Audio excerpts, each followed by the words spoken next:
एक US dollar जो है वो 7 रियाल होता था, 6-7 रियाल था जहां तक मुझे याद है। पिछले 55-56 साल में, पिछले साल के दिसंबर में ये बन गया था 13 लाख। अभी भी मैं ईरान गया हूं, लोगों से जब बात होती है वो एक प्रकार से अमेरिका के खिलाफ जरूर उनके अंदर एक भावना बैठ गया है। क्या अमेरिका उसी प्रकार का कोई ऐसा नक्शा या प्लान बनाएंगे जिससे ईरान दूसरी बार लोकतांत्रिक मार्ग से उसको हटाने की कोशिश में क्या वो सफल है? ट्रंप नंबर 1 में भी अच्छा था। आपको याद है ये लोग ह्यूस्टन गए थे अब की बार ट्रंप सरकार बिल्कुल सर। ट्रंप साहब का जो व्यक्तिगत जो लक्षण है उनको देखते हुए उनके साथ किसी प्रकार का सोशल मीडिया में या पब्लिक प्लेटफॉर्म नहीं लगाना चाहिए जी। और ये मेरे ख्याल से हमारे यहाँ दिल्ली में और खास हमारे मोदी साहब समझ गए हैं। ये 3 शक्तिशाली देश कौन है? अमेरिका, चीन और भारत। हो सकता है कि अगले 10-20 साल में चाइना जो है वो नंबर 1 पोजीशन पे आएगा और अमेरिका नंबर 2 पे आ जाएगा। हम जरूर देखेंगे कि फ्रांस के साथ किस प्रकार का डील बनेगा, पर यह सोचना कि वो हमें खास मिलिट्री टेक्नोलॉजी या डिजाइन का ट्रांसफर करेंगे, मुझे नहीं लगता है कि वो प्रोबेबिलिटी इतना है। हमका तो बहुत आगे है साहब, AMCA जिसको कहते हैं। जी जी जी। हमारा LCA तेजस इंजन में हम फंसे हैं।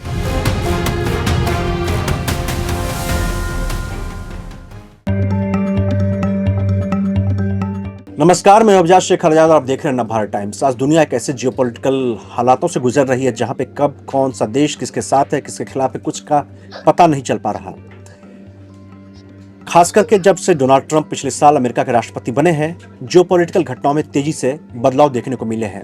अभी डोनाल्ड ट्रंप ने पिछले साल भारत के ऊपर 50% का टैरिफ लगाया, फिर ईरान से व्यापार करने वाले देशों पर 25% का एक्स्ट्रा टैरिफ और लगाने की घोषणा की है। ईरान में प्रदर्शन चल रहे हैं जिसमें सैकड़ों प्रदर्शनकारियों के मारे जाने की भी रिपोर्ट है। इन सब के बीच भारत कहां खड़ा है, भारत के आगे क्या कदम होने वाले हैं, जियोपॉलिटिकल हालात को लेकर के भारत किस तरह से देख रहा है, किस तरह से रिएक्ट करना चाहिए, इन तमाम मुद्दों पर बात करने के लिए हमारे साथ बेहद खास मेहमान हैं। हमारे साथ हैं सी उदय भास्कर सर, जो भारतीय नौसेना के पूर्व अधिकारी रह चुके हैं।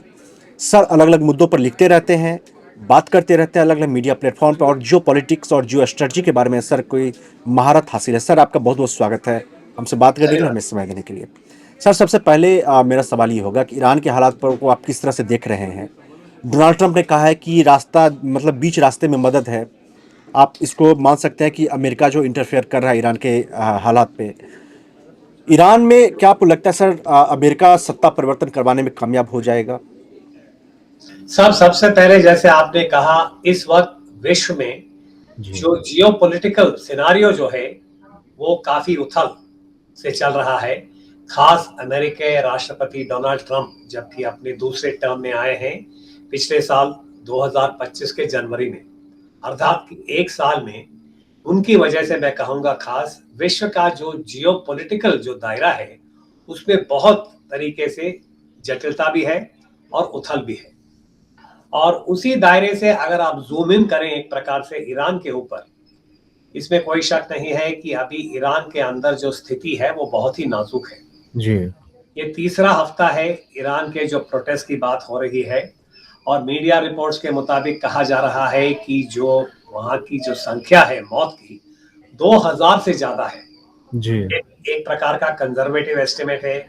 मैंने कुछ ऐसे रिपोर्ट्स देखा है फारसी में जो लोगों ने बाहर भेजा है, कहा जा रहा है कि ये 5000 से लेके 6000 तक मौत वहां पे हुई है। उनमें सिक्योरिटी फोर्सेस का भी जो मौत हुई है, यहाँ की जो प्रोटेस्टर्स और उनके बीच में जो इस वक्त चल रहा है, कम से कम 100 से 150 तक सिक्योरिटी फोर्सेस के लोग भी मारे गए हैं। अर्थात ये कि ईरान के अंदरूनी स्थिति बहुत खून बहा हुआ है। बहुत वहां पे प्रोटेस्ट के ऊपर उन्होंने अपना जो डंडा के साथ, बंदूक के साथ लोगों को रोकने की, ये दबाव डालने की कोशिश कर रहे हैं। और ये एक उदाहरण है कि जब से ईरान में शाह को हटा के आयतुल्ला खुमैनी पहले, उसके बाद अभी खamenei साहब का जो हुकूमत चल रहा है, अभी तक ईरान के जो नागरिक हैं वो एक प्रकार से काफी पीड़ित हैं। और उसका कारण यह है कि अमेरिका और पश्चिमी देशों ने ईरान के ऊपर कई प्रकार के पाबंदियां डाला है। तो संक्षेप में यह कि बाहर से दबाव, अंदर एक इकोनॉमिक क्राइसिस हुआ है।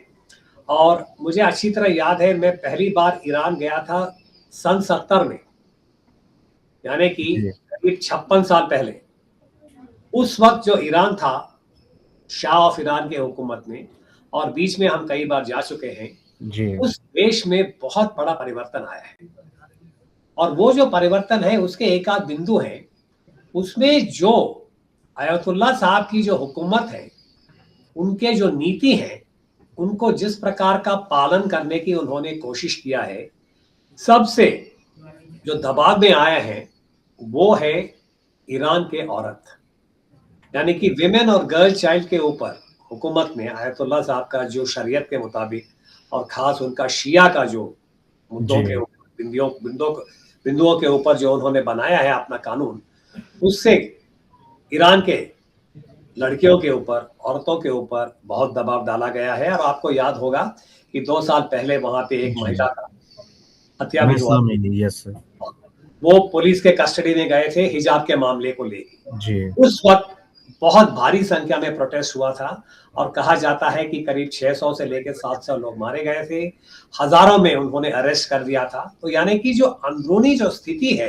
नागरिक के लिए, एक प्रकार ये हिजाब और इस प्रकार के जो धर्म के साथ जुड़ा हुआ पालन करने के लिए उन्होंने कानून लागू किया है, जिससे लोग बहुत ही, यानी कि वो नाराज भी हैं, गुस्से में भी हैं। दूसरा जो इकोनॉमिक सिचुएशन है वो बहुत ही बिगड़ गया। एक जमाना था 1979 से पहले, आयतुल्ला खुमानी के आने से पहले, एक यूएस डॉलर जो है वो 7 रियाल होता था, 6-7 रियाल था जहां तक मुझे याद है। पिछले 55-56 साल में, पिछले साल के दिसंबर में ये बन गया था 13 लाख। जी एक यूएस डॉलर 1.3 मिलियन रियाल बन गया था, इतना वहां पे इन्फ्लेशन था। जी लोगों के पास पैसे हैं। मजाक में ईरानियन लोग जो है ना, वो काफी, उनकी ह्यूमर जो है वो बहुत, उनका जो सभ्यता में ये ह्यूमर एक खास बिंदु है। और वहां पे मैं पढ़ रहा था कुछ वेबसाइट्स और लोगों के जो रिपोर्ट्स आ रहे हैं, मजाक में कह रहे थे कि पिछले महीने से सारे ईरानियन के नागरिक, ईरान का जो संख्या है वो करीब 92 मिलियन है, यानी कि 9.5 करोड़ के आसपास ऑलमोस्ट। हाँ, जी वो कह रहे थे कि ये सारे के सारे बिलियनियर बन गए। क्यों बन गए? क्योंकि रियाल इतना गिर गया है। पर जी इसमें जो है ना, लोगों के ऊपर ये सब दबाव की वजह से ये प्रोटेस्ट बहुत बढ़ गए हैं। और मेरे ख्याल से हुकूमत ने शायद अंदाजा नहीं किया कि ये कितने वहां पे उथल है, और उसको बढ़ोतरी दे रहे हैं आपके डोनाल्ड ट्रंप साहब, बिल्कुल बिल्कुल बिल्कुल और दूसरे साइड से इजराइल भी दे रहे हैं। बिल्कुल तो इसलिए संक्षेप में यही है, हालांकि मैंने संक्षेप में नहीं विस्तार में कहा, ईरान की जो अंदरूनी स्थिति है वो बहुत ही नाजुक है। और हो सकता है जो 6 बार पहले प्रोटेस्ट हुए हैं 1979 से लेके 2025 तक, जो कि हुकूमत ने उनको दबा के रखा है, हो सकता है कि इस बार वो उतना सफल नहीं रहेंगे, जी और शायद हम और उथल या रेजिम चेंज की भी बात हो। पीछे से देखने पर तो लगता है सर काफ़ी ज़्यादा स्ट्रेटजी बनाया गया, क्योंकि मुझे याद है कि पिछले महीने एक रिपोर्ट मैंने करी थी, उसमें था कि जो बेंजामिन नेतन्याहू है इजराइल के प्रधानमंत्री, वो अमेरिका जाने वाले थे, वहाँ पे प्लान पेश करने वाले थे डोनाल्ड ट्रंप के साथ मिल करके इजराइल को लेकर के। 27 दिसंबर को अमेरिका पहुंचते हैं नेतन्याहू, 28 दिसंबर से ईरान में प्रोटेस्ट शुरू होता है, और आज ये स्थिति काफ़ी ज़्यादा भयावह हो चुकी है। सर मैं ये चीज़ समझना चाहूँगा कि मान लीजिए ईरान में सत्ता परिवर्तन करवाने में जो प्रदर्शनकारी हैं वो कामयाब हो जाते हैं, जाहिर सी बात है अमेरिका का दखल है, तो ईरान में जो एक नया जो फिर सरकार बनेगी या सरकार सत्ता का जो गठन और संरचना जो दिखेगी, वो किस तरह की सरकार होगी, किस तरह का सत्ता संरचना आप देख रहे हैं? साहब, ईरान ना एक बहुत ही जटिल और बहुत ही दिलचस्पी वाला एक मुल्क है। जी सबसे पहले आप सभ्यता देखिए। ईरान का जो सिविलाइजेशनल सभ्यता का जो जड़ है, आप जानते हैं कि अगर आप इतिहास में देखें तो वहां पे 7th सेंचुरी बीसी की बात हम करते हैं, जी यानी उतना ही प्राचीन है जितना भारत की जो सभ्यता है। 7th सेंचुरी बीसी से लेके जो इस्लाम से पहले वहां के जो लोग थे, जो सभ्यता थी, जो सिविलाइजेशनल लिंक्स हैं, वो बहुत ही मजबूत है।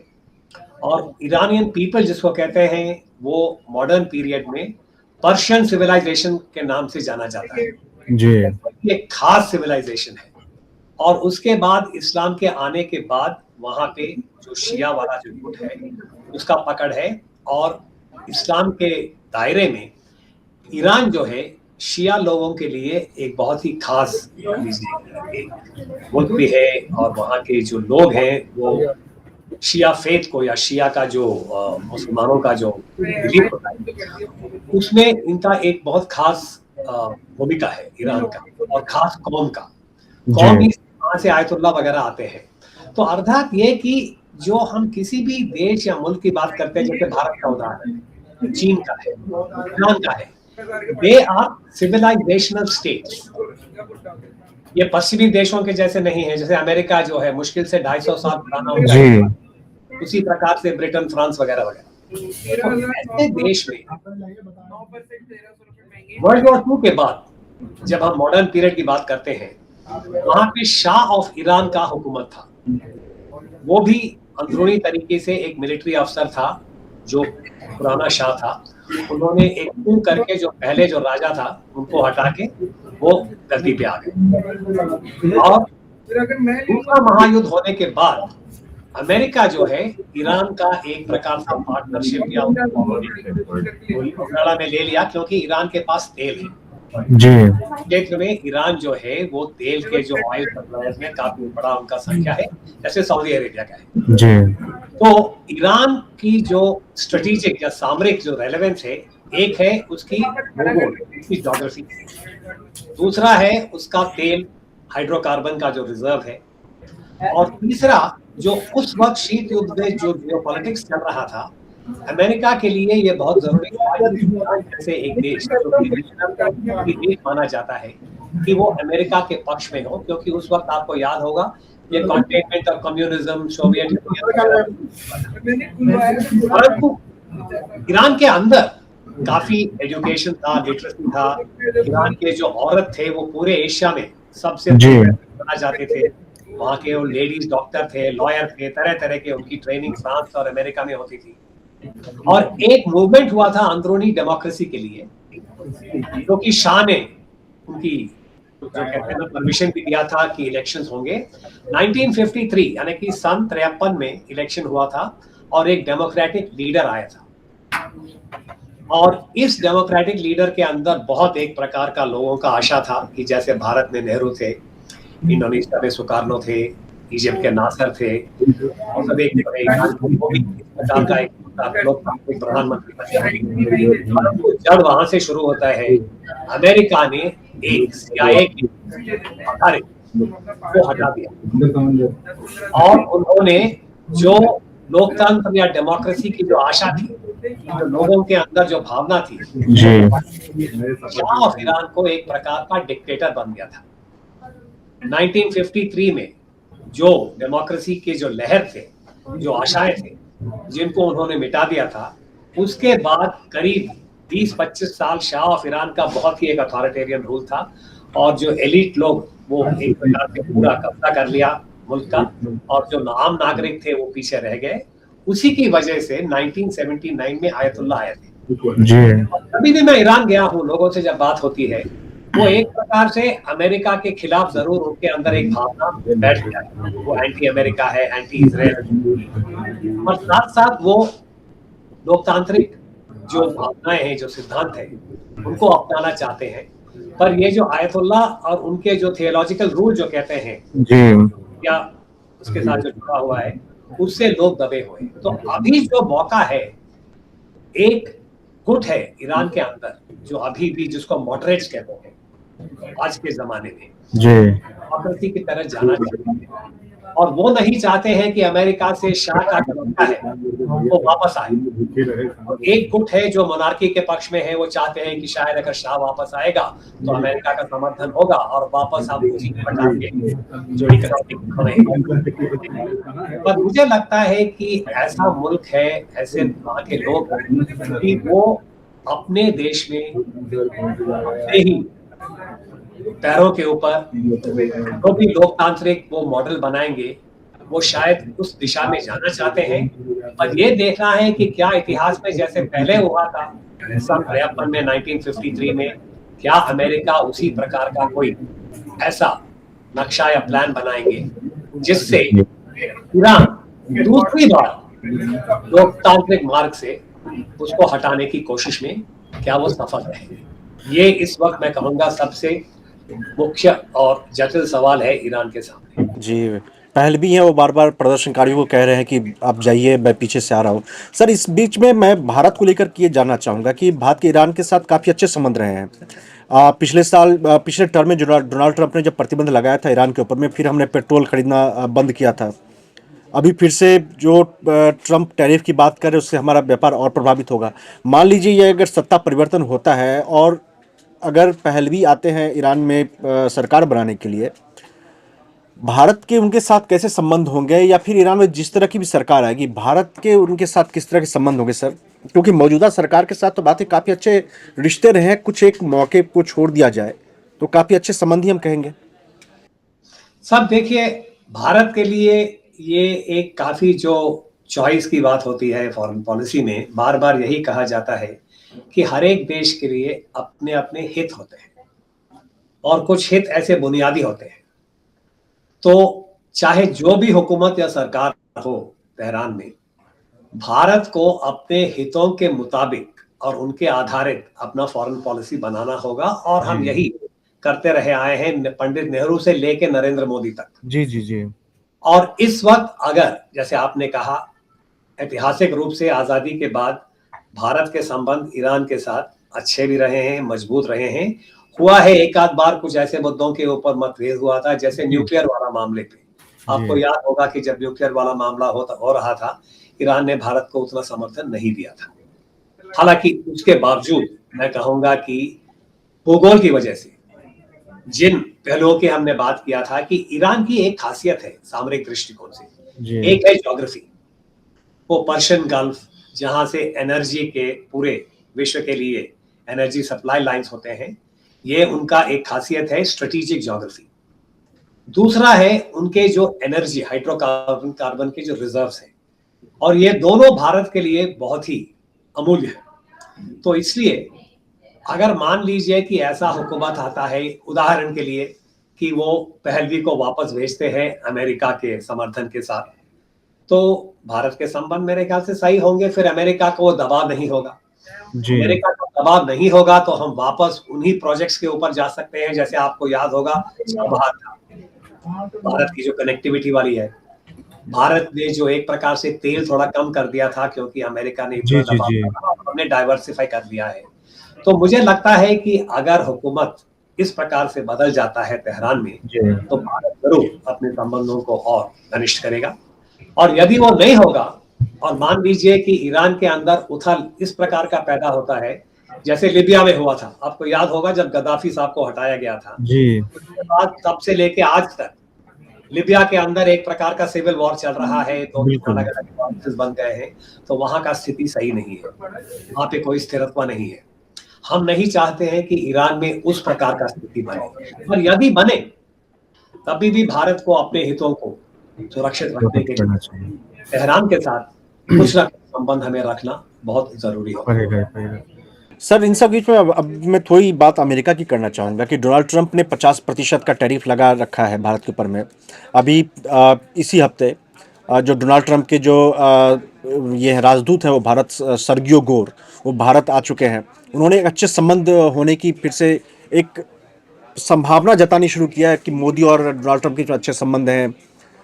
आपको लगता है कि जो इतना सब कुछ पिछले 8-10 महीने में जितनी चीज़ें हुई हैं, कि वो पाकिस्तान के आर्मी चीफ असीम मुनीर को व्हाइट हाउस दावत पे बुलाते हैं, 2-2 बार उनसे मुलाकात करते हैं, शहबाज शरीफ से उनकी मुलाकात होती है, भारत पाकिस्तान युद्ध को लेकर के उनके दावे होते हैं, मध्यस्थता को लेकर के वो 100 बार से ज़्यादा कर चुके हैं।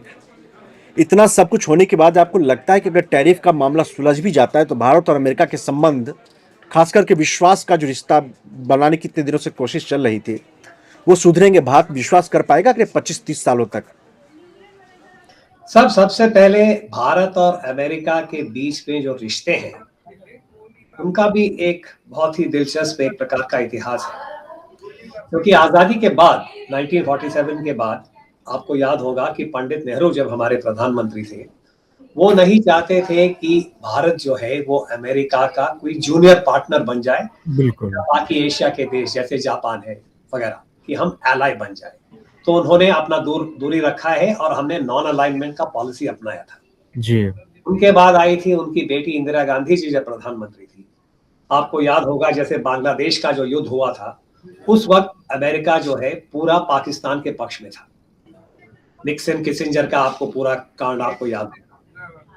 और उसके बाद जबकि बांग्लादेश बन गया था, भारत का एक बहुत भारी जीत हुआ था पूरे विश्व में। अभी भी लोग उसका याद करते हैं कि दूसरे महायुद्ध के बाद शीत युद्ध में किसी देश ने इस प्रकार का सैनिक विजेता नहीं किया था। उसके साथ साथ एक नया देश को हमने बनाने में हमने समर्थन दिया था, बांग्लादेश जो है। हालांकि ये दूसरी बात, इस वक्त भारत बांग्लादेश में तनाव एक प्रकार से बढ़ गया है, वो दूसरी बात है।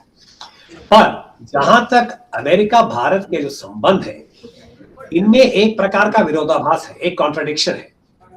क्योंकि बांग्लादेश बनने के बाद अमेरिका ने भारत के ऊपर परमाणु मुद्दे के ऊपर इतना दबाव डाला था, किसी और देश के ऊपर उन्होंने उस प्रकार का दबाव नहीं डाला था। इतना कि शायद लोगों को याद कराएं कि अमेरिका ने अपने कानून में इस प्रकार के बदलाव लाके न्यूक्लियर जो नॉन प्रोलिफरेशन एक्ट जिसको कहते हैं, पहली बार उनके इतिहास में एक देश के ऊपर हमारा भारत का नाम जोड़ते हुए उन्होंने NNPA 1974 बनाया था। क्यों? भारत ने उस वक्त विस्फोट किया था, आपको याद होगा, पीसफुल एक्सप्लोजन न्यूक्लियर का, जो इंदिरा गांधी ने 1974 में किया था। अमेरिका नहीं चाहता था कि भारत परमाणु हथियार प्राप्त करे। 1974 से लेके 2005 तक, यानी कि करीब 30 साल के लिए भारत अमेरिका के बीच में संबंध बहुत ही तनाव भरा था। अंग्रेजी में उसे कहा जाता था कि this is two estranged democracies. Estrange का अर्थात कि एक दूसरे जो क्या कहते हैं, मतभेद बहुत भारी है जी। कई बार मुझे याद है कि जब हम कॉन्फ्रेंस वगैरह में जाते थे अमेरिका में या न्यूयॉर्क में, अमेरिका के राजदूत और एकेडमिक हमें याद दिलाते थे कि शीत युद्ध के समय में क्यूबा के बाद अमेरिका के खिलाफ सबसे ज्यादा वोट अगेंस्ट जो किया है यूनाइटेड नेशंस और सिक्योरिटी काउंसिल में, वो है भारत। तो अर्थात ये कि ये जो दोनों देशों के बीच में जो सकारात्मक रिश्ते जो बने धीरे धीरे, उसको दाद देना चाहिए अमेरिका के राष्ट्रपति जॉर्ज बुश साहब को जी, हमारे प्रधानमंत्री डॉक्टर मनमोहन सिंह साहब को, जो कि 2005 में हमने वो परमाणु सिविलियन न्यूक्लियर एग्रीमेंट का शुरुआत 2008 में वो पूरा हुआ था। तब से ये बात सही है कि 2008 से लेके जब तक डोनाल्ड ट्रंप साहब आए थे, करीब 10 साल, 2008 पहली बार वो राष्ट्रपति बने 2017 में, यानी कि जॉर्ज बुश और बैरक ओबामा के टाइम पे हमारे संबंध अच्छे थे जी। ट्रंप नंबर 1 में भी अच्छा था। आपको याद है ये लोग ह्यूस्टन गए थे अब की बार ट्रंप सरकार, बिल्कुल सर, और ट्रंप महोदय यहाँ आए थे, अहमदाबाद गए थे और यहाँ पे उनका अहमदाबाद में इतना बड़ा स्वागत हुआ था। उन्होंने कहा कि मैंने अपने पूरे पॉलिटिकल करियर में इतने लोगों को नहीं देखा। तो लगा कि डोनाल्ड ट्रंप और नरेंद्र मोदी के बीच में कुछ खास रिश्ता है। पर अभी हमने देखा ट्रंप 2.0 में कि उन्होंने भारत को इतना कठिन और कठोर तरीके से जो टैरिफ डाला है, इसका कोई विश्व में किसी और देश के ऊपर उन्होंने ये बिल्कुल नहीं, इतना टैरिफ किसी पे नहीं है। और अभी 25% और बात कर रहे हैं बिल्कुल। परंतु ये सब के बावजूद पाकिस्तान हमने देखा, जैसे आपने कहा असीम मुनीर वगैरह वगैरह, भारत को अमेरिका के साथ अपने संबंध रखना उचित होगा, क्योंकि ये जो रिश्ते हैं, मैं बार बार कहता हूं कि India US relationship goes beyond Donald Trump, it goes beyond Narendra Modi ji. शुरुआत हुआ था वाजपेयी जी के टाइम से, या उससे पहले नरसिम्हा राव जी के टाइम पे, शीत युद्ध के खत्म होने के बाद। तो हमारे नीति में एक कंटिन्यूटी है from prime minister Narasimha Rao, जो शीत युद्ध के खत्म होने के बाद उन्होंने पहला आउटरीच किया था अमेरिका के साथ, और जितने भी उसके बाद प्रधानमंत्री आए, राव साहब थे, वाजपेयी जी थे, मनमोहन सिंह साहब थे, अभी नरेंद्र मोदी जी हैं।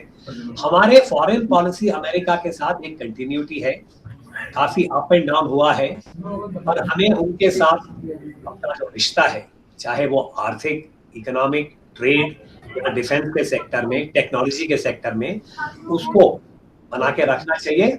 और जैसे बिल्लियों का उदाहरण होता है ना, जिस बिल्ली ने गर्म दूध पिया है वो के आगे बढ़ना है। तो अभी हमें देखना है, और जल्दबाजी में ट्रंप साहब का जो व्यक्तिगत जो लक्षण है, उनको देखते हुए उनके साथ किसी प्रकार का सोशल मीडिया में या पब्लिक प्लेटफॉर्म मुंह न लगाना चाहिए जी। और ये मेरे ख्याल से हमारे यहाँ दिल्ली में और खास हमारे मोदी साहब समझ गए हैं, इसलिए कोई टिप्पणी नहीं आ रहा है। बिल्कुल बिल्कुल नहीं। हो रहा है, औपचारिक रूप से हो रहा है, और ये कभी ब्लो हॉट ब्लो कोल्ड, एक बार कहते हैं कि नरेंद्र मोदी जो है he is a very capable man, he is my best friend वगैरह वगैरह, और अगले दिन कुछ ऐसे वो हरकत कर देते हैं बिल्कुल जिससे भारत के हितों के ऊपर। जब जब वो बेस्ट फ्रेंड बोलते हैं सर, उसके बाद कुछ ऐसा ही होता है कि वो फिर जी। सर मैं ये, अब चूंकि आप इंडियन नेवी में काम कर चुके हैं, स्ट्रेटजिक मामलों को आप काफ़ी अच्छे से समझते हैं, मैं हिंद महासागर में आऊँगा कि पिछले दिनों से, मतलब वैसे तो कई महीनों से और कुछ सालों से हो रहा है, लेकिन पिछले कुछ महीनों में लगातार चीनी जो युद्धपोत हैं या सबमरीन्स हैं, उनकी आवाजाही काफ़ी ज़्यादा बढ़ गई है। एक तरह से मतलब तुर्की भी अपने जहाज़ भेजने की रिपोर्ट आती है कि भेजने वाला, या पाकिस्तान को भी चाइना जो है सबमरीन से लैस कर रहा है। हिंद महासागर एक प्लेग्राउंड टाइप बनता जा रहा है इन तमाम शक्तियों के बीच में। भारत के लिहाज से अब इस चीज़ को कैसे देखें सर? न्यू थ्रेट्स आपको कुछ नज़र आ रहे हैं? सबसे पहली बात यह है साहब, जो आपने बताया बिल्कुल सही है कि अभी जो आने वाले सालों में, आने वाले दशकों में इंडो पैसिफिक जो है, मैरिटाइम या सागर के जो मैरिटाइम डोमेन जिसको कहते हैं, उसमें ये बहुत ही खास क्षेत्र बनेगा, इंडो पैसिफिक, जो कि इंडियन ओशन और पैसिफिक ओशन के बीच में जो पानी का जो सागरों का जो एरिया है।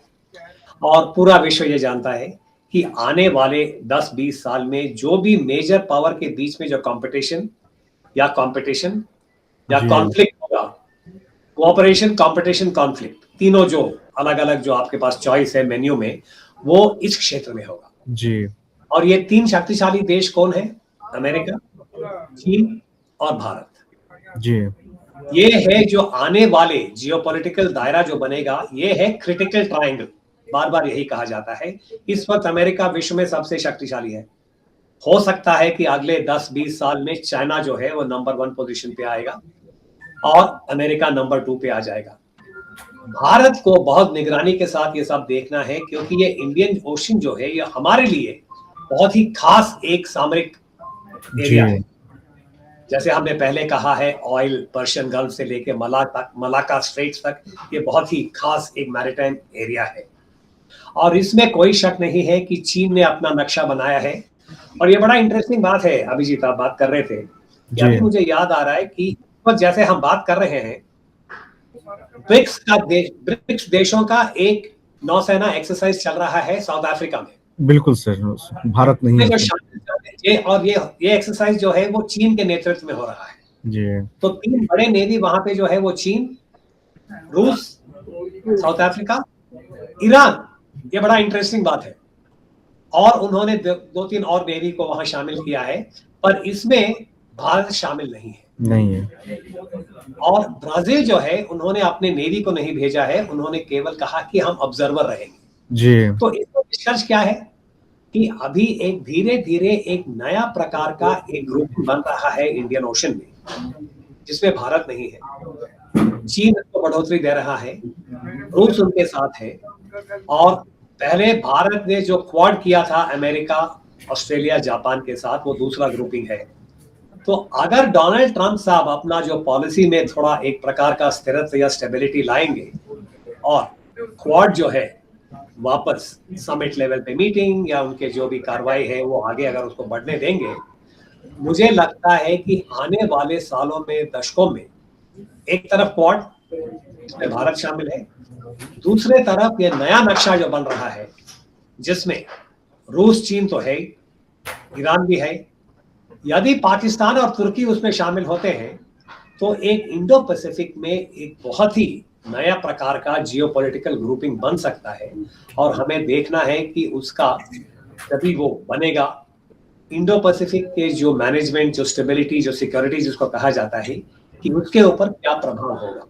ये एक बहुत जटिल और बहुत ही महत्वपूर्ण सवाल होगा आगे आने वाले सालों में, जहां तक मैरीटाइम डोमेन है। मैंने सर सवाल इसलिए इसके पीछे सवाल पूछने की एक रीज़न और ये था कि इंडियन नेवी जो है, ठीक है, उसमें काफ़ी ज़्यादा इन्वेस्ट हो रहा है, काफ़ी पैसे दिए जा रहे हैं, युद्धपोत की संख्या बढ़ाई जा रही है, हमारे पास एयरक्राफ्ट कैरियर 2 हैं, पिछले कुछ समय पहले मेरी कुछ अधिकारियों से बात भी हुई थी, तो उन्होंने मुझे ऑफ द रिकॉर्ड कहा कि सिर्फ 3 नहीं, हमें कम से कम 5 से 6 एयरक्राफ्ट कैरियर की ज़रूरत है। चाइना बना रहा है, 2035 तक उनका 9 एयरक्राफ्ट कैरियर बनाने का प्लान है। शायद 9 नहीं बना पाए, लेकिन 6 तक तो वो बना ही लेंगे।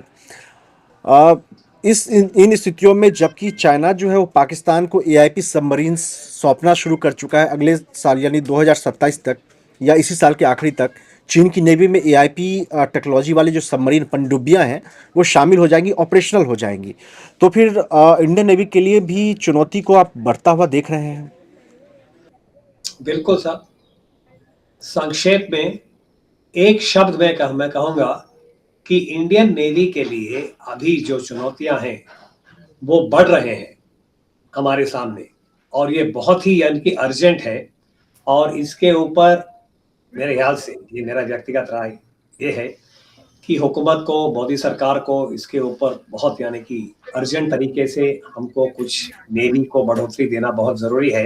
क्योंकि ये जो बार बार कहा जाता है कि हमारे पास 2 एयरक्राफ्ट कैरियर है और हमारा नेवी बहुत ही यानी कि खास है और बहुत ही क्षमता है, ये बात सही है। यानी कि अपने ही लेवल पे, अपने ही वर्ग पे भारतीय नौसेना एक बहुत ही काबिल फौज है, जी परंतु उनके पास जो प्लेटफॉर्म्स हैं वो सिकुड़ रहे हैं। जी आपने सबमरीन की बात की उदाहरण, हमारे जो सबमरीन का जो संख्या है वो बहुत घट गया है, बहुत कम हो गया है। और 19 अभी है अभी। नए सबमरीन, खास एआईपी वगैरह, उस फुर्तीलता के साथ हम इंडक्ट नहीं कर पा रहे हैं, और ये एक बहुत बड़ा हमारे लिए सेटबैक बन सकता है। साथ साथ नेवी की जो बजट है, आप जानते ही होंगे कि भारत का जो डिफेंस बजट है पारंपरिक रूप से जब से 1962 में चीन के साथ युद्ध हुआ था उसके बाद, तब से लेके आज तक 60 साल होने को, 60 साल से ज्यादा हो गए, सबसे भारी संख्या 56% तक, कभी कभी 60 भी हुआ था, 60% आर्मी के पास जाता है। करीब 25% जो है वो जाता है एयरफोर्स के पास। बाकी आपके पास बचा क्या है? मुश्किल से 14-15% वो जाता है नेवी के लिए। तो जब तक ये ढांचा हम नहीं बदलेंगे, भारत के पास पनडुब्बियों की कमी है, आपके पास एयरक्राफ्ट कैरियर है पर लड़ाकू विमान नहीं है, आपके पोर्ट्स वगैरह सुरक्षित रखने के लिए आपके पास माइन स्वीपर नहीं है, तो हमें बहुत ही ऑब्जेक्टिव तरीके से हमारे नेवी को समीक्षा करते हुए उसका फंडिंग भी बढ़ाना है, उसका ये टेक्नोलॉजी बढ़ाना है, और कई सारे चुनौतियां हैं। और सबसे रीसेंट उदाहरण ये है कि जर्मनी के चांसलर साहब आए थे, एक प्रकार की आशा थी कि सबमरीन डील फाइनलाइज होगा, पर नहीं हुआ। तो अभी भी हमारे जो सबमरीन इंडक्शन प्रोग्राम और उसमें एआईपी जोड़ना, क्योंकि वो खास टेक्नोलॉजी है जो आपने अभी जी बात चीन पाकिस्तान के बारे में, वो अभी तक हमारे पास एक बहुत बड़ा गैप है। मैं इस चीज़ को सर इसलिए आपसे जानना चाह रहा था कि एआईपी सबमरीन को लेकर के बातचीत आज से नहीं चल रही है, मेरे ख्याल से शायद कई साल हो गए हैं।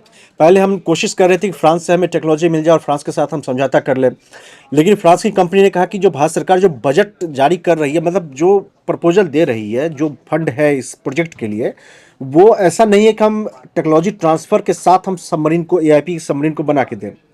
तो फ्रांस के साथ कई सालों तक बातचीत, कई महीनों तक बातचीत चली, उसके बाद फिर फ्रांस पीछे हट गया। फिर हमारे लिए जर्मनी उम्मीद बना था, जैसा कि आपने कहा भी है। तो अगर जर्मनी के साथ भी हमारी बातचीत अभी पूरी तरह से फाइनल नहीं हो पाई है, तो इसका मतलब प्रोजेक्ट तो और ज़्यादा डिले होता जाएगा, डिले होता जाएगा। और मैं इस चीज़ को इसलिए भी मतलब एक थ्रेट मानता हूँ कि पिछले 5-6 सालों में 3 कम से कम ऐसे मौके आए जब हम के एक युद्ध के हालात में फंसे हैं। एक तो अभी पिछले साल मई में ही हुआ था, जो 4 दिनों का एक संघर्ष था, छोटा सा था। उससे पहले पाकिस्तान के साथ एक और हो चुका है। उससे पहले चीन के साथ गलवान के बाद एक कंडीशन बना था। तो इसीलिए इस चीज़ को आप किस तरह से सर देख रहे हैं? मैं साहब बहुत चिंतित हूँ। जी आपने जो बताया है, एक विश्लेषक होते हुए और खास मेरा सर्विस नेवी में रहा है, जी मैं कहूँगा कि ये बहुत ही यानी कि स्थिति जो है भारत के लिए बहुत ही नकारात्मक हो सकता है। और जिन डिलेज की बात आपने की है, जो आपने रेखांकित किया है, ये मैं कहूँगा कि भारत के लिए सबसे बड़ा चुनौती है। अगर आप भारत की सामरिक संस्कृति की बात करें, अंग्रेजी में कहता ना स्ट्रेटेजिक कल्चर, किसी भी जी देश का, भारत का एक खास स्ट्रेटेजिक कल्चर है। और हमारा जो मिलिट्री प्रिपेयर्डनेस की जो पॉलिसी हम अपनाते हैं, उसको हम ईमानदारी के साथ नहीं करते हैं। अभी ये भारी शब्द है ईमानदारी, मैं दोबारा उसको कह रहा हूं। जो इंस्टीट्यूशनल इंटेग्रिटी होनी चाहिए डिसीजन मेकिंग में, उसमें कई प्रकार के कमियां हैं। उसकी वजह से भारत का यह दुर्भाग्य है कि राजीव गांधी के टाइम पे जो बोफर्स और HDW जो सबमरीन पनडुब्बी का जो स्कैंडल हुआ था करप्शन के लिए, हालांकि उसमें कुछ बुनियादी बात नहीं थी, पर वो एक राजनीतिक मुद्दा बन गया था। उसका जो असर है वो भारत के सुरक्षा के क्षेत्र में हुआ, भारत के फौज पे हुआ, और हमारा जो संपूर्ण जो क्षमता है, जो कॉम्प्रिहेंसिव मिलिट्री पावर जिसको कहते हैं, उसके ऊपर एक बहुत भारी तरीके से नकारात्मक प्रभाव रहा है। जी राजीव गांधी का जमाना खत्म हो गया है, अभी नरेंद्र मोदी आए हैं, जी तभी भी हमारा जो एक्विजिशन और डिसीजन मेकिंग प्रोसेस में इतने बाधाएं हैं, इतनी रुकावट है कि अभी भी सबमरीन प्रोजेक्ट का उदाहरण आपने दिया है। उसी प्रकार से हमारा फाइटर एयरक्राफ्ट भी है जो LCA का उदाहरण है, जी उसी प्रकार का आपका मेन बैटल टैंक है। तो इसलिए इन पूरे मुद्दों के ऊपर भारत के संसद ने, भारत के हुकूमत को इसको उस ईमानदारी और दृढ़ता के साथ समीक्षा करना चाहिए, और इसके लिए हमारे पास काम हुआ है, कर चुके हैं। हमारे नरेंद्र मोदी जी के पहला जो टर्म था मोदी 1.0 में, आपको याद होगा जनरल खंडूरी जो कि उत्तराखंड के मुख्यमंत्री बने हैं, वाजपेयी जी के कैबिनेट में थे, बड़े जनरल साहब, बहुत लोग मानते हैं उनको, और उन्होंने डिफेंस कमेटी का चेयरमैन थे, सब कमेटी जो पार्लियामेंट में होता है, parliamentary committee, standing committee on defence. उन्होंने एक रिपोर्ट बनाया है, ये 2016-17 की बात है, और उस रिपोर्ट में बारीकी तरीके से पूरा उन्होंने विस्तार में बताया कि हमें कमियां कहां पे है और किस प्रकार का मार्ग को अपनाना चाहिए जिसमें आत्मनिर्भरता भी आता है। 10 साल हो गए और अभी भी हम BPA की बात करते हैं, ऑफसेट की बात करते हैं। बहुत जब दबाव बढ़ जाता है तो 10-20 आप लड़ाकू विमान ले लेते हैं। तो ये हमारी जो सामरिक संस्कृति, जो स्ट्रेटेजिक कल्चर की एक कमी है कि हम लंबे समय के लिए, जैसे चीन ने किया है, 2004-5 में चीन का नेवी कहीं नहीं था, 20 साल में वो विश्व का सबसे बड़ा नेवी बन गया है। जी जी जी बिल्कुल। मैं ये नहीं कह रहा हूं कि हमारा तुलना चीन के साथ होना चाहिए, वो हमसे GDP में कई गुना आगे है, परंतु हम काफी कुछ कर सकते थे, पर जितने भी मौके थे हमारे वो हाथ से निकल गए। समय होगा तो विस्तार में मैं बता सकता हूं कि हमने पनडुब्बी में कितनी भारी गलतियां हमने किया है। ये मैं सर इस पे बात करने के लिए मैं आपसे फिर से समय लूंगा सर। एक्चुअली मेरे पास एक दो सवाल और है, मतलब सवाल तो मेरे पास कई सारे हैं, लेकिन समय काफ़ी ज़्यादा हो जाता है। तो मैं लेकिन एक चीज़ जानना चाहूँगा, आपने फाइटर जेट का भी जिक्र किया है। हम राफेल, कल ही रिपोर्ट आई है, ANI की रिपोर्ट है कि राफेल खरीदने के लिए हम बात कर रहे हैं। फ्रांसीसी अखबार का दावा है कि जो अगले महीने जब फ्रांस के राष्ट्रपति इमैनुअल मैक्रो भारत आएंगे, दिल्ली दौरे पाएंगे, तो उसमें हम राफेल फाइटर जेट के लिए हम डील करने वाले, सौदा करेंगे। ये डील अरबों डॉलर की होगी। कई रिपोर्ट में दावा किया गया ये 35 से 40 अरब डॉलर के बीच की डील हो सकती है 114 राफेल फाइटर जेट के लिए। 30% टेक्नोलॉजी ट्रांसफर सिर्फ। मतलब मुझे सर मतलब आप ऑफ कोर्स डिफेंस के लिए मतलब काफ़ी जानकार है, मुझे वो समझना है कि 30% technology transfer make in India होगा, लेकिन वो ऐसा होगा जो फ्रांस यहाँ पे बनाएगा, ठीक है, मेंटेनेंस और रिपेयर का यहाँ पे ओवरऑल का कार्यक्रम होगा। इस डील को सर आप कैसे देख रहे हैं, अगर ये जो कहा गया है अगर इसी हिसाब से ये हो रहा है तो? साहब मैं जरूर इस डील को निगरानी के साथ देखूंगा क्योंकि इतना बड़ा डील है, और हो सकता है, मैंने भी अखबार में रिपोर्ट देखा है कि मैक्रोन साहब जब आएंगे कि इस प्रकार का कोई डील हो सकता है। हम दोबारा उसी में जा रहे हैं कि राजनीतिक कारणों की वजह से हम डील को आगे बढ़ाने की कोशिश कर रहे हैं।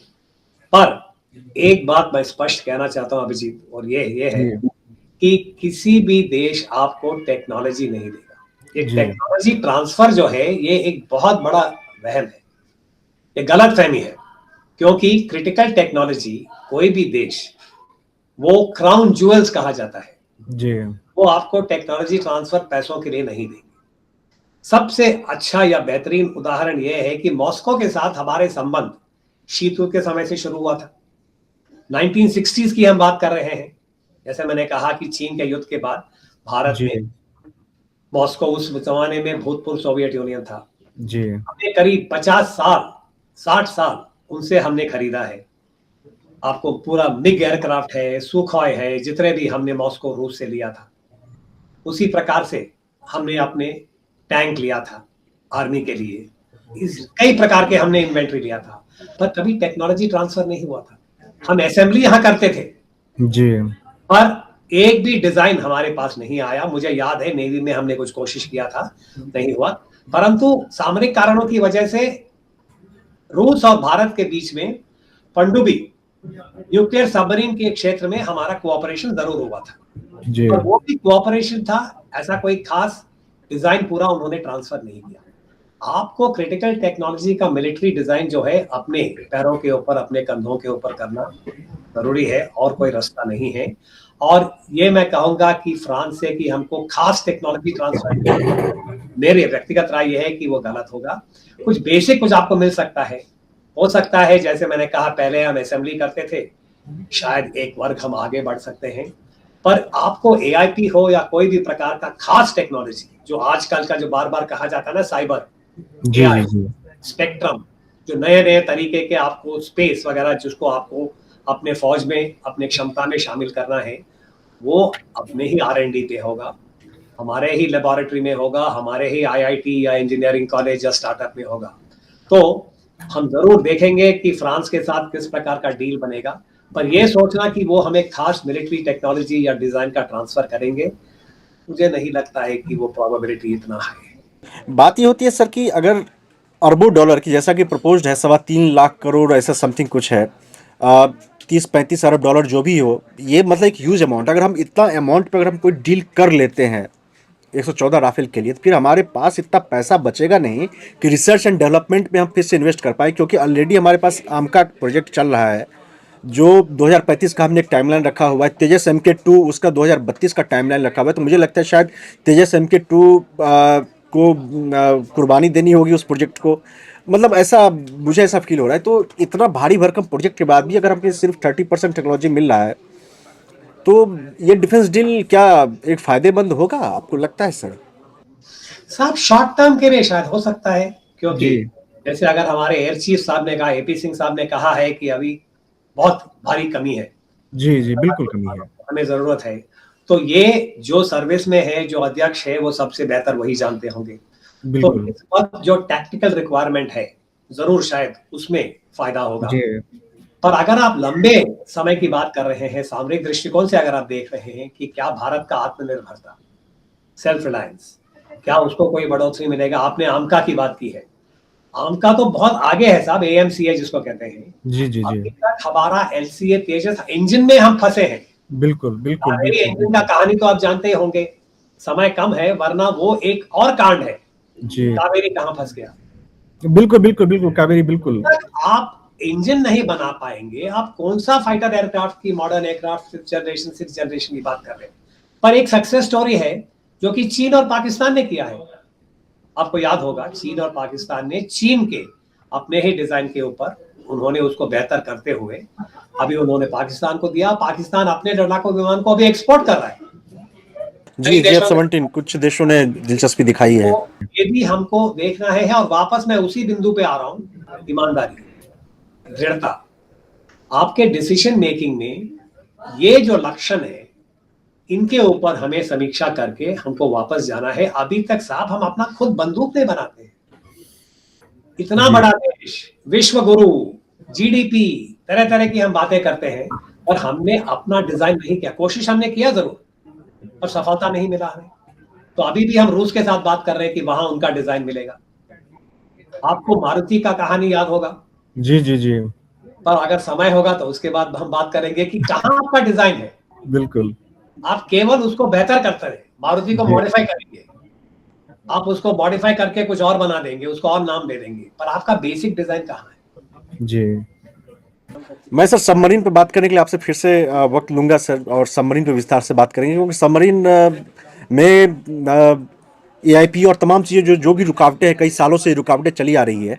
तब तक मैं आपसे फिर से बात करूंगा सर, लेकिन आज के लिए फिर इतना हम रुकते हैं। Thank you very much sir, हमसे बात करने के लिए, समय देने के लिए। तो जो भी डेवलपमेंट्स होंगे, चाहे ईरान के ऊपर में या फिर राफेल डील के ऊपर में, उस पर हमारी नज़र रहेगी, और उस पर हम चर्चा करते रहेंगे। धन्यवाद कार्यक्रम को देखने के लिए। नमस्कार।